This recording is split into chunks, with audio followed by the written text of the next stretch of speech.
Welcome back to Family Shadows, the channel where stories of fathers, families, and second chances come alive. If you believe that love and justice can walk quietly hand in hand, then you've found your place here. Don't forget to subscribe so you won't miss the next story, because somewhere in these tales you may just find a reflection of your own. Tonight's story is titled, "My Daughter Ignored Me for 10 Years, but invited me to Thanksgiving when I got rich." Jack Morgan was 62 when the letter arrived, not in an envelope sealed with ink but in the glowing screen of his phone. It was a text, short, hesitant, almost clumsy in its punctuation, as though the sender herself didn't quite believe the words she was writing. "Dad, it's been a long time. We're hosting Thanksgiving this year. You should come." Jack read it once, then twice, then 10 times, as if by rereading he might correct what a decade of silence had already carved into his heart. For 10 years, Claire, his only daughter, had not spoken to him. Not on birthdays, not on Christmas, not even on the anniversaries of her mother's passing. He'd been erased from her life with the quiet efficiency of someone deleting a contact they no longer needed. 10 years is not just a measure of time, it's an ocean. And Jack had learned to tread water in that ocean, though loneliness tugged at his ankles like the undertow. Now, a single message floated across that dark sea like a fragile bottle with a note inside. And yet, Jack couldn't help but notice the timing. It was only in the last year that his fortunes had changed. After decades of carpentry, hands cracked, shoulders bowed, and knees worn from kneeling on sawdust floors, Jack had stumbled into a windfall. The land he'd inherited from his father, a forgotten slice of wooded acres outside town, had been rezoned. Developers came sniffing, then bidding. One sale, one signature, and suddenly Jack was no longer the man who carried packed lunches in brown paper bags. He was, in the words of the banker who'd never smiled at him before, comfortably wealthy. Claire knew. Of course she knew.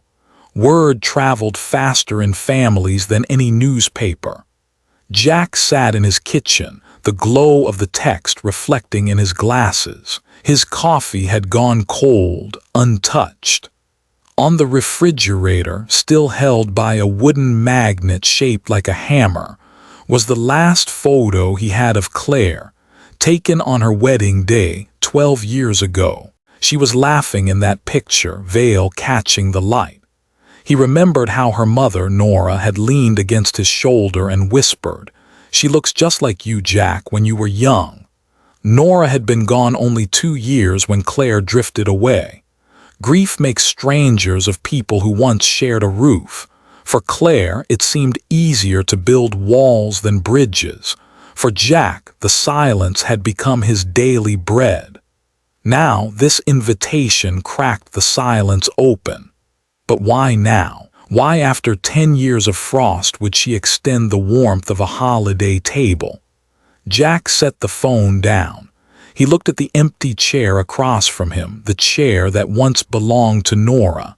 He imagined her voice steady, kind, with that edge of firmness that could cut through his doubts. "Go," she would have said. "Go, because forgiveness has to start somewhere. Even if it's not perfect, even if it's not pure, you show up." But another voice, darker, lingered too. The voice of caution, the voice that whispered, "They only want what you have now, Jack, not you, not your stories, not your love, just the bank account." He opened the drawer by the sink and pulled out a small envelope. Inside was a folded letter, handwritten, sealed in Nora's careful script before she passed. She had left it for him, though he'd never been able to read it. He told himself he was saving it for a day when he needed her voice most. He weighed it in his hand. Maybe that day had come, maybe not. He slid it into the pocket of his coat anyway, alongside his wallet and a fountain pen. Because if Thanksgiving was to be a test, Jack would not go unprepared.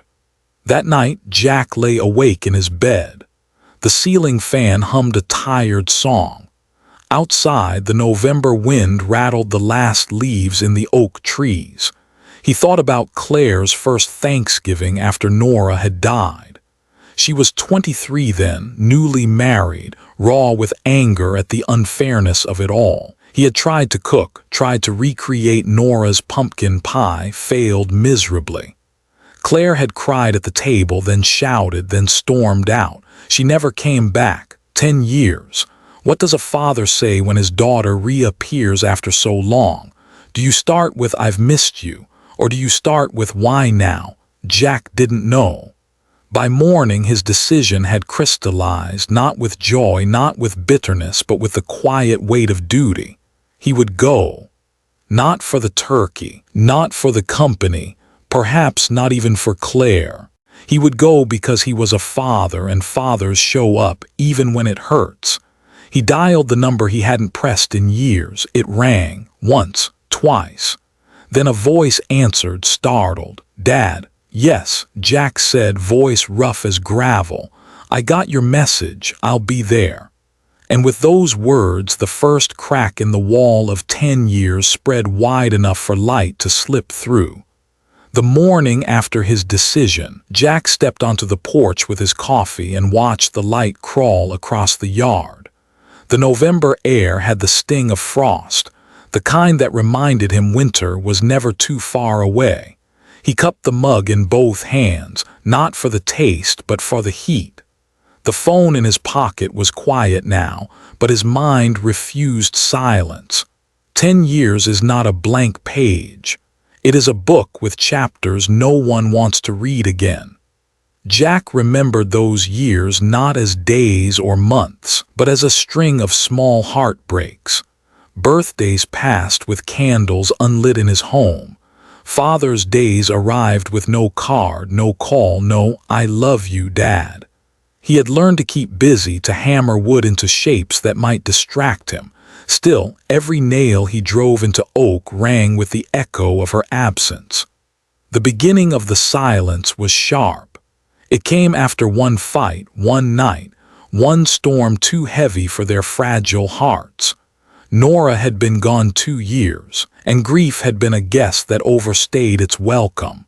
Jack had been clumsy with his words, urging Claire to find strength, urging her to move forward. She heard judgment instead. She felt abandoned in her pain. And so she left not just the table, not just the house, but the bond between them. At first, Jack thought it would pass. He told himself she just needs time. Weeks turned to months, months to years. When her wedding came, he stood in the church, but their eyes never met with warmth. The photographs were posed stiff, as if father and daughter were strangers invited to the same event. Then came the silence. The kind of silence that does not shout but strangles. He had sent gifts. A necklace one Christmas, a book on architecture she once admired. Later, toys for the child she bore, his granddaughter Mia, soft dolls, picture books, a quilt stitched by his own tired hands. Packages returned unopened, or worse, received without acknowledgement. Neighbors asked after her. Old friends tilted their heads. "Do you ever hear from Claire?" Jack would smile politely and lie. Now and then he'd say, "Lies are sometimes easier than pity. Loneliness makes a man inventive." Jack joined the local community center, fixing broken benches, repainting walls, repairing what others forgot. Grace Hill, the manager, once told him, "You don't have to keep showing up, Jack. You've done enough." But Jack only shook his head. "If I can't mend my family, I'll mend what I can reach." In those 10 years, wealth had never crossed his mind. Carpentry was steady but modest. The land was nothing more than a place where he cut firewood in autumn. Only when the letters from developers came, polite, persistent, promising, did his fortune change. One signature transformed his bank account into a number so large it embarrassed him. It was only then that the world seemed to remember Jack Morgan existed. Old friends called to catch up. Cousins he hadn't seen in 20 years found his number. Even the banker who once sighed at his small deposits now shook his hand warmly. And then came Claire's message. Jack couldn't ignore the symmetry. 10 years of nothing, then an invitation, just as whispers of his wealth began circling. That afternoon he pulled an old photo album from the shelf. The leather cover was cracked, the corners bent. He flipped through until he found Claire at 6 years old, standing in the yard with her hair tied in ribbons. She held a hammer in her little hand, helping him build a treehouse. Her grin stretched ear to ear, missing a tooth, proud of the crooked nails she had managed to drive halfway into the plank. "Look at us, kiddo," Jack murmured, his finger tracing the photo. What happened to all that laughter? He remembered Nora leaning from the kitchen window that day, warning him not to let Claire climb too high. Nora's voice had been equal parts caution and music. Even now, it lingered in the corners of the house like a perfume that never faded. Jack closed the album, pressing it against his chest. Memory is both anchor and weight. That evening he wrote a note, not to send but to practice the words he might one day need. "Dear Claire, 10 years is too long. I am still your father. I never stopped being that. If you want me only for my money, you'll be disappointed. If you want me for my love, you already had it. Always." He folded the paper, slid it into the same envelope where Nora's letter slept. Two voices he had not yet spoken aloud. Two truths waiting for the right moment. The days leading up to Thanksgiving ticked by with the rhythm of a drum he could not silence. Jack went to the store, bought a new shirt, polished his old boots. He baked a pie, the recipe Nora once perfected.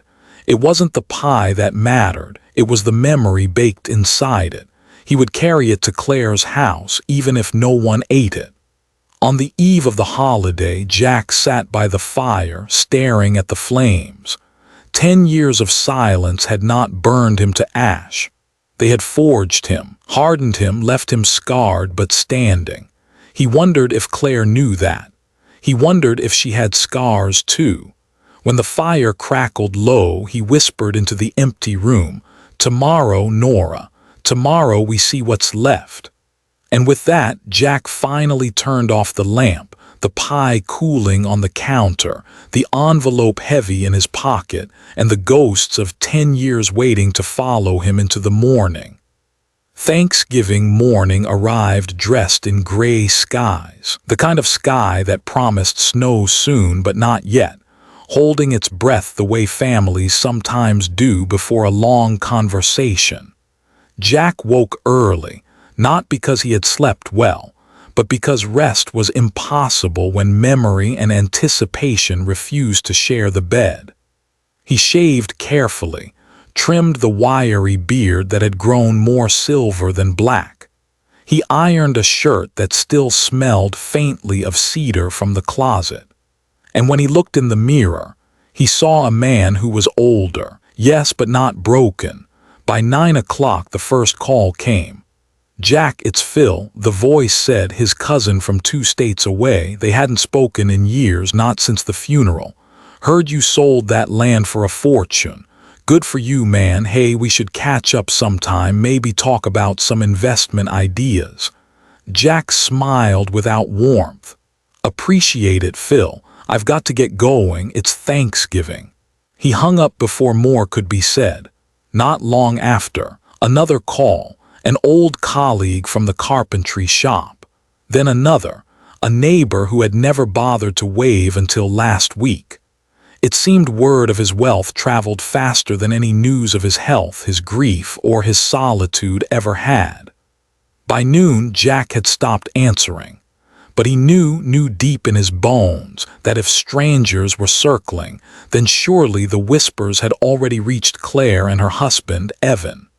Claire was 33 now, married nearly a decade. Jack had not been invited to their home since the early days, when Nora was still alive. But he had heard things, little pieces carried by town gossip and old acquaintances.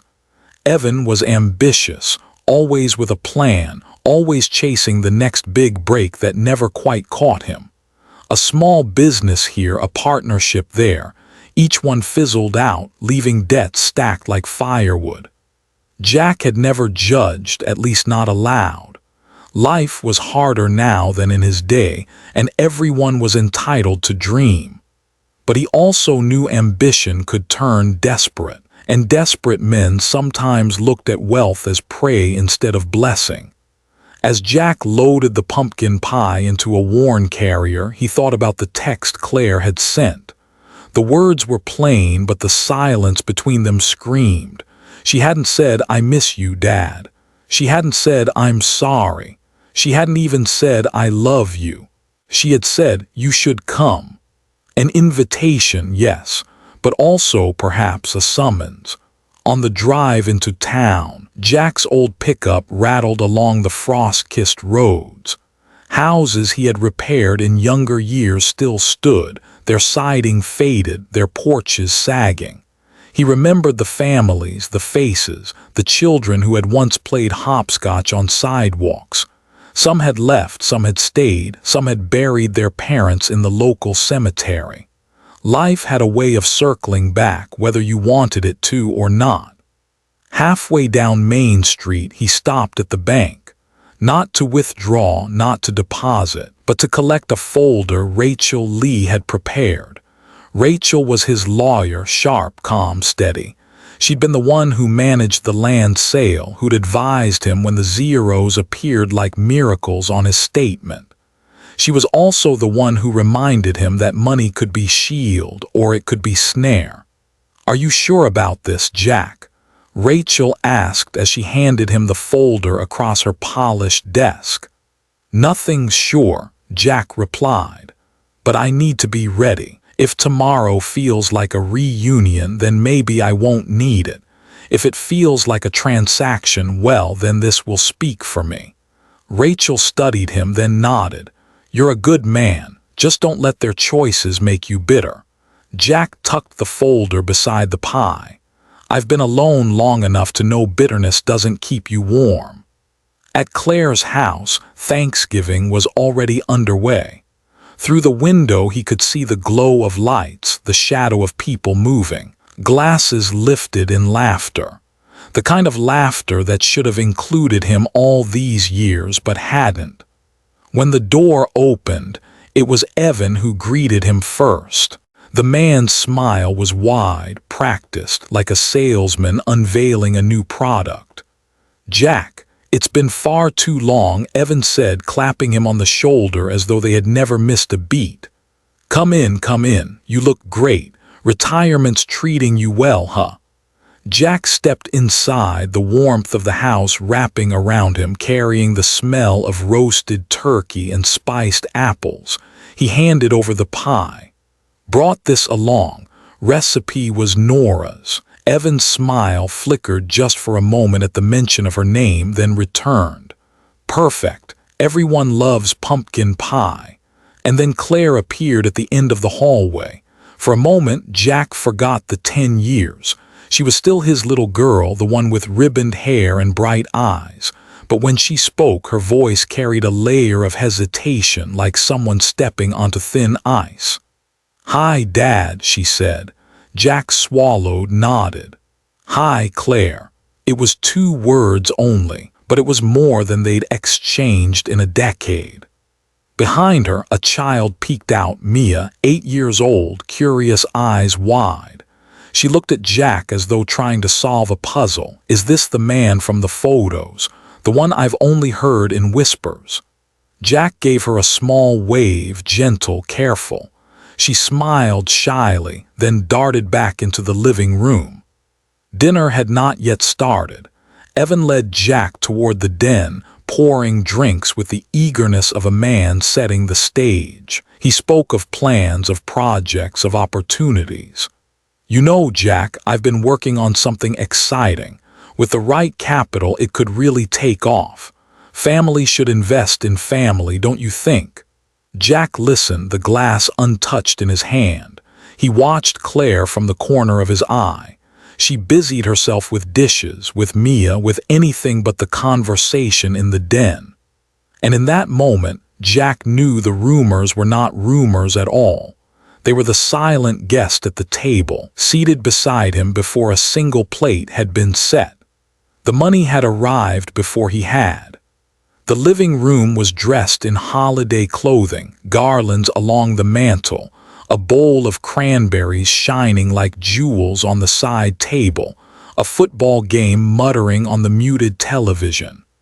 Laughter bubbled from the kitchen where other relatives lingered, the sound of silverware against china, the shuffle of feet on polished hardwood.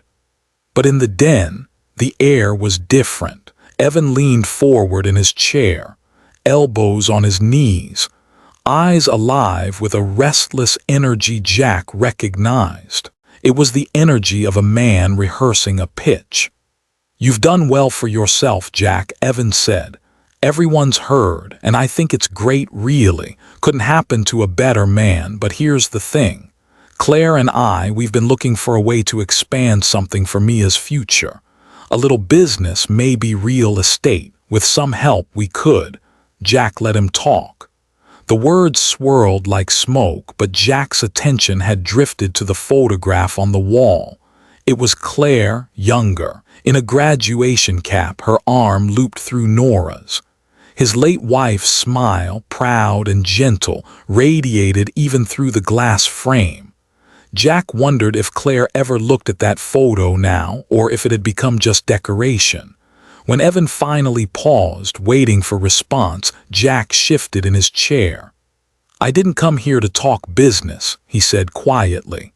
Evan smiled, but it was the smile of a man who had heard no before and learned to pretend otherwise. "Of course. Just saying family should help family, think about it." Jack nodded without promise. He would think about it, though not in the way Evan expected. In the kitchen, Claire was sliding the turkey from the oven, her face flushed from heat and nerves. Jack stepped closer, offering a hand with the heavy pan. For a moment, their hands brushed and both froze like strangers realizing they had once been kin. "How have you been?" Jack asked gently. Claire kept her eyes on the bird. "Busy. Mia keeps me running. Evan's work, well, you know how it is." Jack could have told her he didn't know at all. He didn't know her mornings, her fears, her laughter, or the way she tucked her daughter in at night. 10 years had stolen all of that, but he simply nodded. "I brought a pie," he said, motioning to the counter where the pumpkin sat, crust golden, aroma rich. Claire glanced at it and her mouth softened just a little. "Mom's recipe." "Yes," Jack said. "She'd be disappointed if I showed up without it." For a heartbeat, Claire's eyes glistened. Then she blinked it away. "Mia will love it." Jack wanted to ask the question that had burned his tongue for years. "Why did you leave me in silence?" But the kitchen was not the place. Not yet. Later, before the table was set, Jack found Mia in the yard. She was bundled in a red coat, kicking at the leaves that skittered across the grass. "Grandpa," she whispered, as if trying the word for the first time. "Are you really coming to dinner?" Jack smiled, crouching down to meet her eyes. "I am, and I brought pie." She giggled, the sound like bells, then grew serious. "Will you come every year?" The question struck him harder than any business proposal. He wanted to promise her yes, that he would never miss another Thanksgiving, that he would anchor her childhood with presents. But promises were heavy, and 10 years of silence had taught him that words could break. "I'll try," he said, voice hushed. "I'll try harder than before." She seemed satisfied, running back toward the house with a leaf clutched in her hand. Jack stood, watching her small frame disappear inside, and in that moment the folder in his coat pocket felt heavier than ever. Rachel's words echoed, "If it feels like a reunion, let it. If it feels like a transaction, let the papers speak." Inside, the table was nearly ready. Silverware gleamed, wine glasses sparkled. Evan was pouring drinks again, weaving through the relatives like a host who believed he owned the house and every story inside it. Claire moved quietly, her face polite but strained. Jack remained still for a long moment, standing in the doorway between rooms. The laughter, the smells, the warmth, all of it was real. But beneath it ran another current, invisible but strong: expectation. As the first plates were set and chairs pulled out, Jack slipped a hand into his pocket, brushing the edge of Nora's sealed letter. "Help me see it right," he murmured. Then he sat down, pie and papers waiting, his heart steadying itself for what Thanksgiving would truly reveal. The dining room glowed with the light of a dozen candles. Their flames flickered against polished silverware, catching in the rim of wine glasses, dancing over the browned skin of the turkey that sat in the center like a crowned guest. Everyone gathered as if the table itself had pulled them in, promising a feast, promising tradition. Jack eased into his chair at the far end. It was not the head of the table. That seat belonged to Evan, who presided with the confidence of a man determined to choreograph every moment. Claire sat to his right, her hands folded tightly in her lap, her smile fragile as porcelain. Mia climbed into her chair with the excitement of a child who cared only for pie and stories. She looked at Jack often, eyes full of wonder, as though she still couldn't quite believe the man from faded photographs was sitting beside her. Evan raised his glass. "To family," he declared, voice booming. "To the blessings of this year and the opportunities of the next." Glasses clinked around the table. Jack lifted his own slowly, though he did not sip. The words tasted different to him: family, blessings, opportunities. Once those words had meant laughter, small miracles, Nora's steady hand. Now they sounded like tools, sharpened for use. The carving knife scraped against the platter as Evan began to slice the turkey, laying pieces onto plates with exaggerated precision. As he worked, he spoke too casually, too loudly. "You know, it's amazing how fortunes can change," he said, passing a plate to his brother-in-law. "One day you're scraping by, the next you're sitting on something worth millions. It just goes to show, timing is everything." Laughter rippled from a cousin at the far end. Someone chimed in about real estate being the smartest bet. Another murmured how lucky Jack was. Jack said nothing. He watched the knife glide through meat, each cut landing with the certainty of intention. Evan leaned back at last, carving done, his eyes sweeping toward Jack. "I think we can all agree Dad here is living proof. Isn't that right, Jack?" The room quieted just a little. Forks paused midair, all eyes shifted. Jack set his glass down. "I'm proof of a lot of things," he said evenly. "Hard work mostly, years of it." "Of course," Evan said quickly, grinning. "But sometimes hard work needs a little direction, capital, vision, which is why Claire and I have been thinking. A family project, something we can all share in. You know, put those blessings to use." Claire's face tightened. She looked at her plate, at the turkey she hadn't touched. "Evan," she began softly, but Evan pressed on. "It's for Mia's future, too. Don't you think she deserves every chance? And what better way than to build something that lasts? With the right support. We could," Jack held up a hand, not in anger, not sharply, just enough to still the words. "Thank you," he said quietly. "But tonight I came for family, not proposals." The silence that followed was not heavy but brittle. One wrong word, one wrong movement, and it might shatter.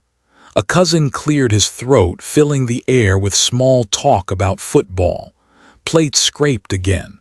Conversation rose, thin and awkward, like a thread pulled too tight. But the shift had already happened. The unspoken truth sat between the mashed potatoes and cranberry sauce. Jack was no longer just a father or a grandfather. He was capital, he was leverage. He reached into his coat pocket under the table, fingers brushing the edge of the envelope that held Nora's letter. He didn't pull it out, not yet. But its weight reminded him that he hadn't come unarmed. At the far end, Mia tugged at her mother's sleeve. "Mom, can Grandpa tell a story, like about when you were little?" Claire looked at Jack then for the first time that night with unguarded eyes. For a second, she wasn't a grown woman with debts and burdens. She was the little girl in ribbons, the one who laughed from the treehouse. "Please, Dad," she whispered, "tell her one." And so Jack did. He told Mia about the treehouse, about how her mother had swung a hammer almost as big as her arm. He told it slowly, tenderly, watching Claire's face soften with each memory. For a few minutes the knives and forks paused, the air lightened, the sharp edges dulled, but Jack knew better than to mistake quiet for peace. This was only the beginning. The papers in his pocket waited, patient and silent. The real carving had not yet begun. The plates had been cleared of turkey bones and half-eaten casseroles. Wine glasses refilled, candles burned lower, their wax spilling in crooked rivers down the silver holders. Conversation buzzed again, louder this time, as if the earlier silence had only been a pause for breath. But beneath the laughter, Jack felt the undercurrent pull tighter. Every word about the future seemed to circle back toward him. Every toast felt angled.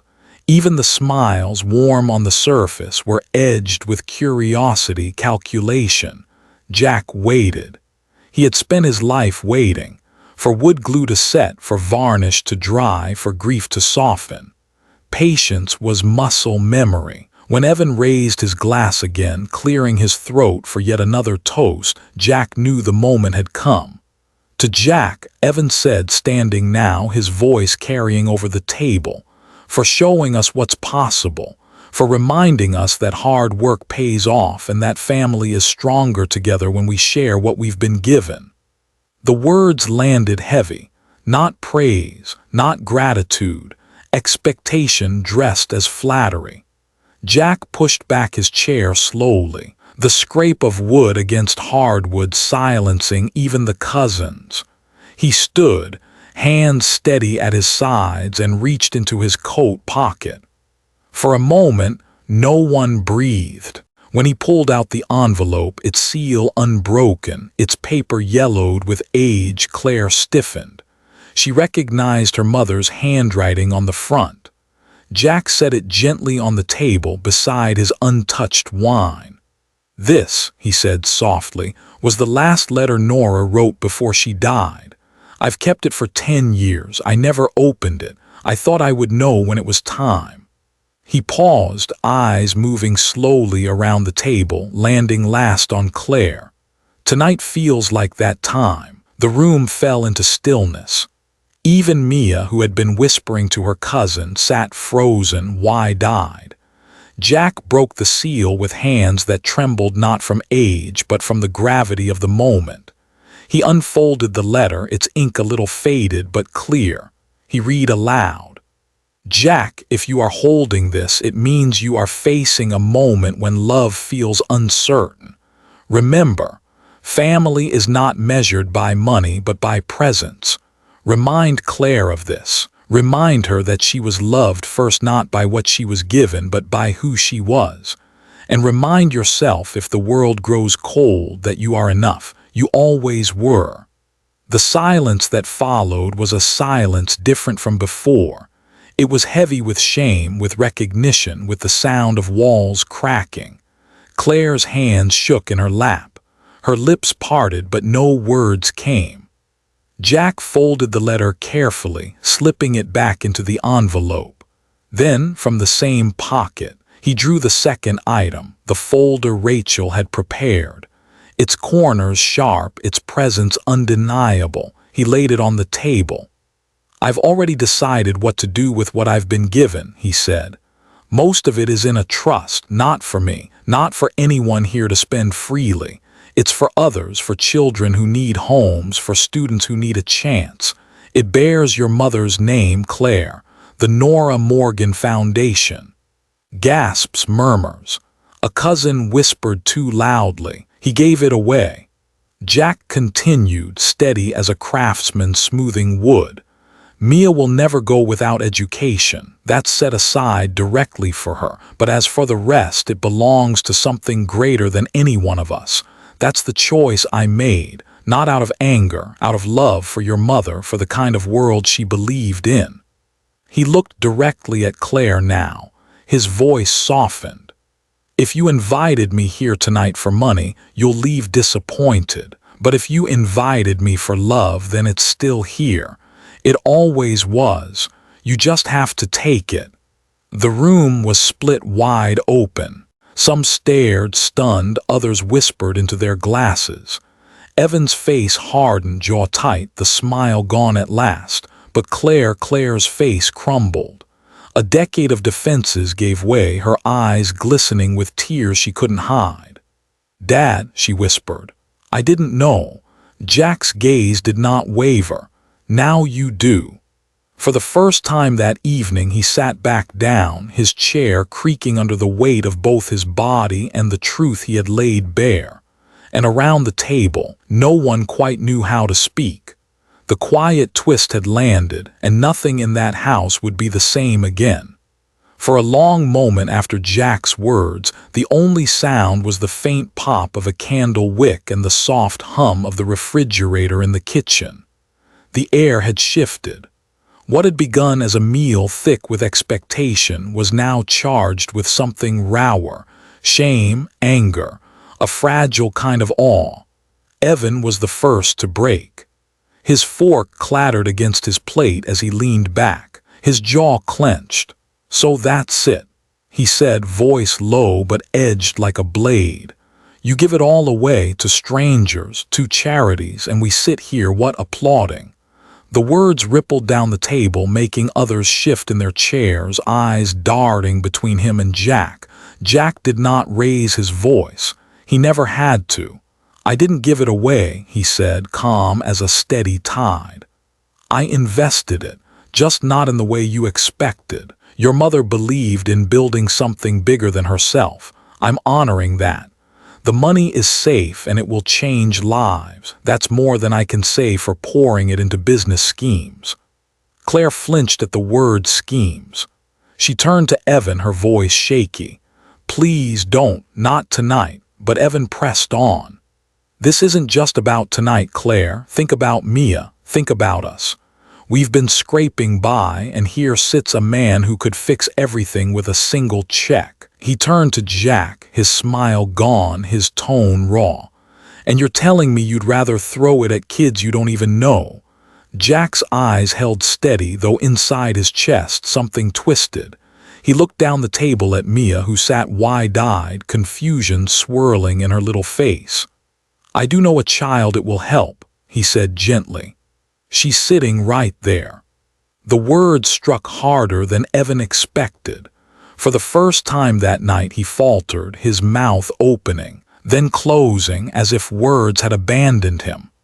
Claire lowered her gaze, tears spilling onto her plate. She whispered so quietly only Jack could hear, "I'm sorry." Jack reached for her hand, not forcing, not demanding, only offering. And after a long hesitation, she let her fingers rest in his. It was not forgiveness yet, but it was something. A bridge built plank by plank. Others around the table shifted, uncomfortable in the rawness of the moment. A cousin coughed, someone poured more wine just to have something to do. But no one could ignore the weight of what had been revealed. At last, Rachel Lee, who had slipped in quietly sometime during the meal at Jack's invitation, spoke from the corner. She had stayed silent until now, but her presence alone carried authority. "Everything Jack said is true," she confirmed. "The trust is established, the foundation named. It cannot be undone or redirected. His wishes will stand." Her tone left no room for debate. Evan pushed back his chair, muttering something about air, and stormed onto the porch, screen door slamming behind him. The cold November wind rushed in for a moment, sharp and biting, before the door clicked shut. The table exhaled. Claire's shoulders shook. She pressed a napkin to her face, then turned to her father, her words tumbling out like stones she had carried too long. I thought you didn't care anymore. When you stopped calling, when you didn't come, I told myself you gave up on me. And it was easier to be angry than to admit I missed you." Jack's throat tightened. He wanted to remind her of the gifts returned unopened, the calls unanswered. But he saw in her face the same grief that had hollowed him out. Silence had been their prison, but grief had built the walls. "I never gave up," he said simply. "Not for a single day." Mia looked between them, her small voice breaking into the heavy air. "Does this mean you'll come back, Grandpa?" Jack smiled then, weary but warm. "If your mom wants me to." Claire turned toward her daughter, then back at her father. Her lips trembled, her eyes red. "I do," she whispered. It wasn't absolution, it wasn't a full mending, but it was the start of something fragile, precious, real. Later, after dessert plates had been cleared and relatives slipped away with murmured goodbyes, Claire stood beside Jack at the sink. They washed dishes in silence for a while, the clink of plates the only sound. Then she spoke. "I don't know how to fix 10 years, she said. Jack dried a plate, set it down carefully. "We don't have to fix them, we just have to start from here." She nodded, eyes glistening again, but this time with something closer to hope. Through the kitchen window, Jack could see Evan pacing on the porch, his breath fogging in the cold. That storm had not passed, not yet. But inside, a quieter weather was forming, a tentative warmth between father and daughter, stitched together by honesty and the echo of Nora's voice. Jack whispered to himself, so softly Claire didn't hear. "We're getting there, Nora. Slowly, but we're getting there." The next week, the air carried the smell of wood smoke and the promise of winter. Snow threatened the edges of the sky, but had not yet fallen. Jack drove into town slowly, his old truck rattling along familiar streets, a pie resting on the seat beside him. This time, he wasn't heading to Claire's. He was driving to the community center. Inside, the dining hall buzzed with activity. Volunteers hurried between long tables, laying out trays of food for families who had nowhere else to go. Children laughed, tugging at their parents' sleeves, eager for turkey and pie that might be the only feast they would see this season. Grace Hill spotted him from across the room, waving with a smile that carried both welcome and relief. "Jack, you made it," she said. "We weren't sure." "I told you I would," Jack replied. He carried the pie to the counter and set it among the others, but his eyes searched the room for 2 faces. He found them near the door. Claire and Mia, both in aprons too big for them, balancing trays of bread rolls. For a second, Jack simply watched. His daughter, who had once turned away, now serving beside strangers, his granddaughter, giggling as she dropped a roll and picked it up again. Claire caught his eye. Her lips curved into a small, genuine smile, the kind that didn't belong to politeness or obligation, but to something deeper. A beginning. They worked together that evening, passing plates, pouring drinks, listening to stories from people whose struggles made their own seem lighter. The hall rang with laughter, with clinking dishes, with the kind of fellowship money could never buy. At one point, Mia climbed onto a chair and raised her voice over the crowd. "This is from my grandpa's foundation," she declared proudly. "It's named after Grandma Nora." Heads turned. Applause rose, unexpected and warm. Jack felt his face flush, but inside a steady calm spread. Nora was there in spirit, in legacy, in the lives touched by her name. Later, as the tables emptied and the night wound down, Jack stood with Claire beneath the winter stars. Their breath curled in the cold air, but the silence between them was no longer brittle. It was gentle, like a quilt draped over old wounds. "I can't change the 10 years I lost," Claire said softly, "but I can choose the years ahead." Jack nodded. "That's all any of us can do." Mia slipped her small hand into his, her mitten warm against his calloused palm. "Will you come every Thanksgiving now, Grandpa?" she asked. Jack bent down, kissing the top of her head. "Everyone I can," he promised. And this time the words did not feel heavy. They felt true. As they walked back into the glow of the hall, the sound of laughter and dishes still lingering, Jack thought of Nora's letter, its ink, its wisdom, its love. Family had not been purchased. It had been reclaimed, not perfectly, not easily, but piece by piece. Grace at the table, that was enough. Thank you for staying with us through this story on Family Shadows. These tales remind us that while money may change hands, true wealth is measured in love, forgiveness, and presence. We wish you good health, happiness, and above all, the warmth of family around your own table. Until next time, take care of yourselves and take care of each other.